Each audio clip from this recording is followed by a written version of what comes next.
আমার অন্নপূর্ণা যোজনা নিয়ে একটা কথা বলার আছে। এই যে এখন নতুন একটা কথা উঠেছে যে যাদের নাকি ৩টের বেশি ঘর রয়েছে তাদের নাকি এখান থেকে বাদ দেওয়া হবে। ওই যখন ফার্স্ট এই কথাটা বলা হয়েছিল অন্নপূর্ণা যোজনার জন্য যে ক্রাইটেরিয়াগুলো, সেখানে তো এই কথাটা একবারের জন্যও বলা হয়নি।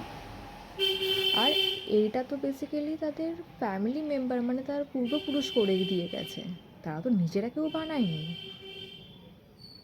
প্রথমত বলা হয়েছিল যারা অভারতীয়, যাদের ভোটার লিস্টে নাম নেই, বা যারা সরকারি কোনো ফেসিলিটি পায় না, মানে যদি কোনো বাচ্চারা বেসরকারি স্কুলে পড়ে, এইসব। কিন্তু আজকে সেখানে বলা হচ্ছে ৩টের বেশি ঘর থাকলে তারা সেখান থেকে বঞ্চিত হবে। ওই ভোটের সময় তো এই কথাটা বলা হয় না যে ৩টের বেশি যাদের ঘর রয়েছে তাদের থেকে আমরা ভোট নেব না।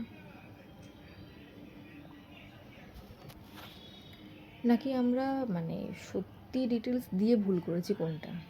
যে সমস্ত মানুষেরা মিথ্যে বলে থাকা সত্ত্বেও না বলে দিয়েছে, সেটা খুব ভালো কথা। মানে তাদের সত্যিই নেই। আর যারা সত্যিকারের কোনো, তাদের ফিনান্সিয়াল কন্ডিশন খুব খারাপ, তাও তাদের পূর্বপুরুষ করে দিয়ে গেছে, তারা সেখানে এখন প্রেজেন্ট টাইমে রয়েছে, তাদের সেটা বড় ভুল হয়ে গেছে। এটাই তো।